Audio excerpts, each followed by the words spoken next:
एक नन्ही लड़की अपने पिता के साथ रहती थी। उसके पिता उस लड़की को हमेशा कोसते रहते थे कि अगर बेटा होता तो कुछ काम करता, बेटी कुछ नहीं कर सकती, जा घर से चली जा, मैं तेरा बोझ नहीं उठाऊंगा।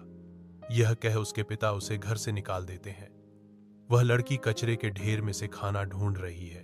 तभी एक आर्मी परिवार उसे देख लेते हैं और उस लड़की को अपने घर में अपनी बेटी के साथ उसे भी बेटी बनाकर बड़ा करते हैं और उस लड़की को डॉक्टर बना देते हैं। फिर वह लड़की जब अस्पताल में रहती है तो उसके पिता बीमारी हालत में वहां एडमिट होते हैं।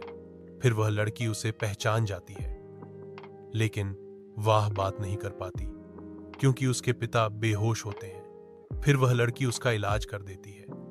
उसके पिता ठीक होकर डॉक्टरों का धन्यवाद और कहते हैं, मुझे बचाया उसके लिए धन्यवाद। बाकी डॉक्टर बोलते हैं, धन्यवाद करना है तो मैडम की करो क्योंकि उन्हीं की कोशिश से बच पाए हो। यह सुनकर उस लड़की के पिता उसके पैरों में गिर जाते हैं तो वह लड़की बोलती है कि आप मेरे पिता हैं, पैर कैसे छू सकते हैं।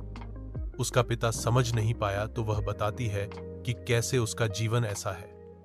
उसके पिता अपनी हरकत पर पछताते हैं और कहते हैं कि बेटी चाहे तो कुछ भी कर सकती है, पैर कैसे छू सकते हैं। उसका पिता समझ नहीं पाया तो वह बताती है कि कैसे उसका जीवन ऐसा है। उसके पिता अपनी हरकत पर पछताते हैं और कहते हैं कि बेटी चाहे तो कुछ भी कर सकती है,